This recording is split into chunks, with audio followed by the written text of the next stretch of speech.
Teams are officially making offers for the Cowboys star Micah Parsons. Are the Seattle Seahawks in? That is my biggest question today, guys. Micah Parsons, as we know, we've been talking about him. He is probably the brightest young defensive star in the NFL, and he is currently on the trade block, possibly. The Cowboys say they're not going to trade him, but teams are making offers. He requested a trade. This is a guy who last season in 13 games, he came away with 12 sacks, 12 tackles for a loss, 23 quarterback hits. He was 17th place in Defensive Player of the Year voting. He was a Pro Bowl, and that's considered to be his worst season of his career, right? I mean, we know this guy is a stud. He's going to be 26 next season. He's looking to get paid a lot of money. The Cowboys don't want to pay him. That is the drama there. So the recent reports indicate that the Green Bay Packers have officially made an offer for Micah Parsons. That was what was trending on Twitter. And my question is, are the Seahawks going to be in on this as well, right? Because it feels like they should.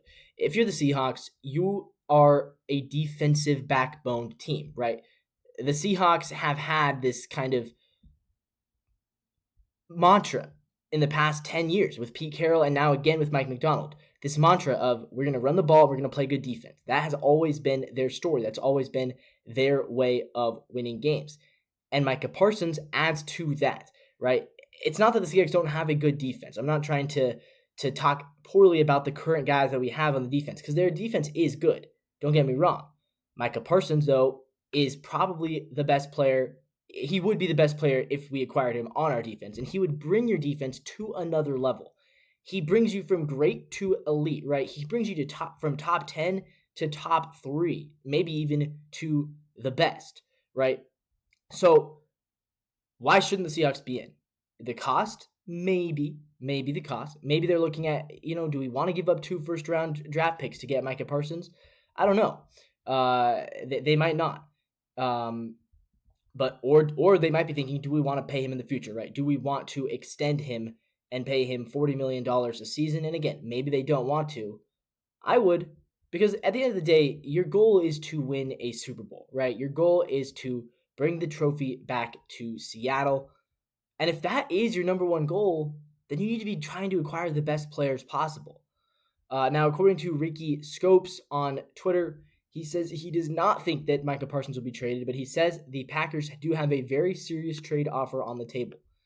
And if we're at the point where teams are submitting serious trade offers to the Dallas Cowboys, I think the Seahawks need to jump in this and start giving themselves some offers as well.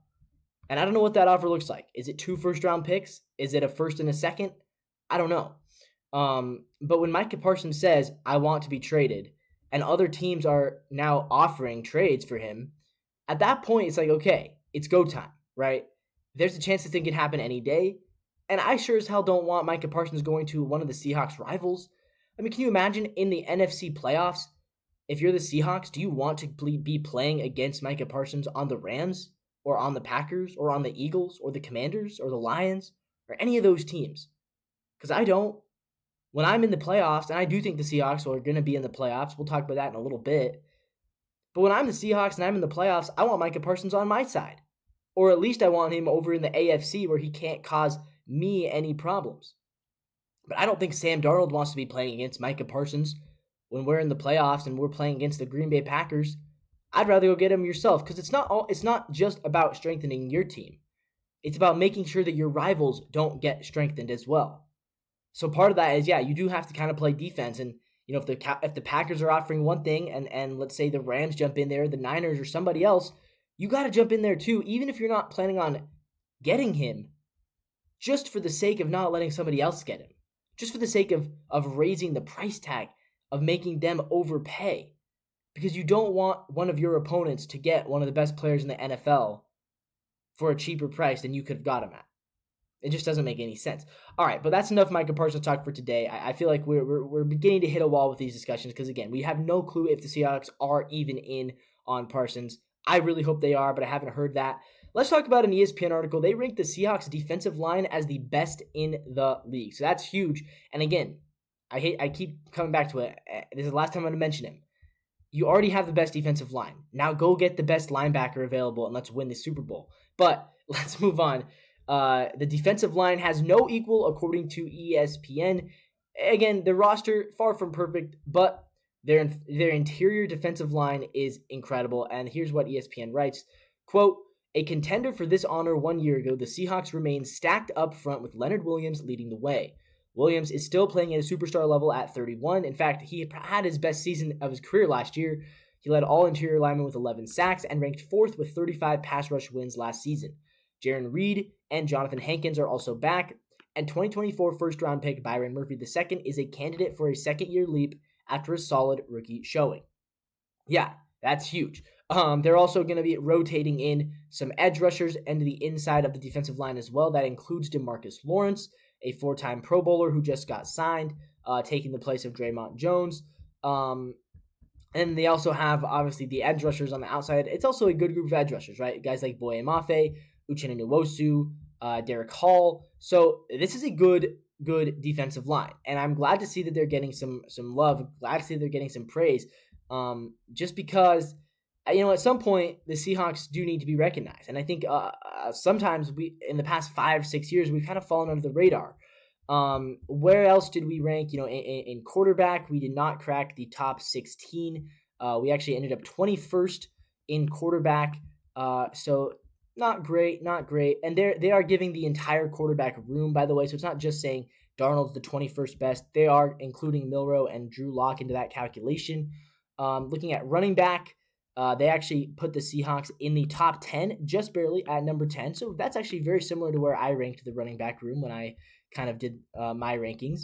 Looking at wide receiver, the Seahawks falling in at 19th. So again, not amazing. And I think that's probably mostly because they aren't sure about the back end. I do think that they'll probably like Jackson Smith-Njigba and Cooper Kupp at the top of that receiving core.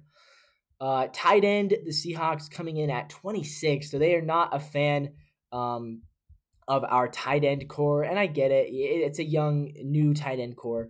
Offensive line, the Seahawks ranked as number 27. That is not very good, and it makes me wish that we had done more to improve there. Interior line, though, we come in at number 1. Interior defensive line, yep. At edge rushers, we come in at number 17, so just around league average at the edge rusher group. Again, you add Micah Parsons, you probably jump into the top 10 for that pretty easily. As far as off-ball linebackers, we come in ranked at number 25, so not great there for off-ball linebackers. Cornerback ranked at number 10, so again, I like to see that. That's our third position group into the top 10 with Devon Witherspoon and Reek Woolen, and I think they deserve to be there.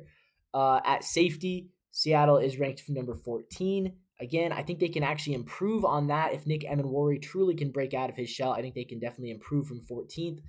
And then overall ranking, the Seahawks come in ranked at number 21.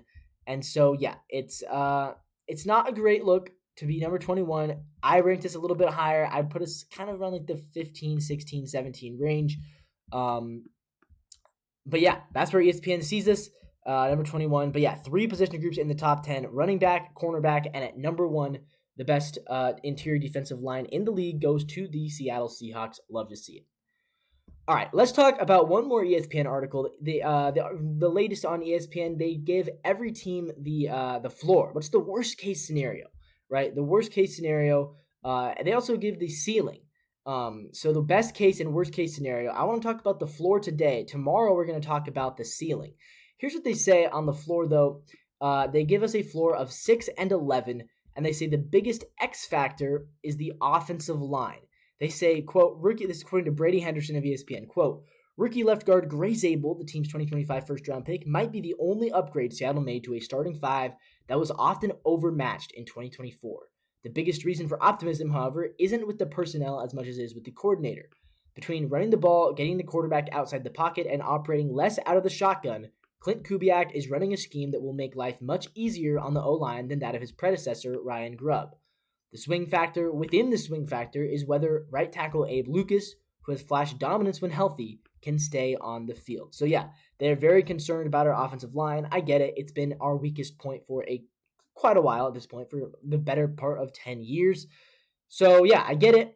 I think 6 and 11, as a worst case scenario, that's fine. What's the worst case scenario, right? And let's not go crazy on it. I mean, obviously, the worst case scenario is week 1, Sam Darnold goes down with an injury, and then week 2 you lose JSN, and then week 3 you lose Gray Zabel, and by the time week 6 rolls around, you're starting your entire practice squad. Obviously, that's not going to happen. Sure, that you could say that's the worst case scenario, but the real worst case scenario is, some guys get hurt, Sam Darnold underperforms, and I think in that case, 6-11 is actually fair. Do I think it's going to happen? No, I don't. But with that being said, guys, that's going to wrap things up for today. As always, leave a like, comment down below, what do you think the worst case scenario is? And until tomorrow, go Seahawks.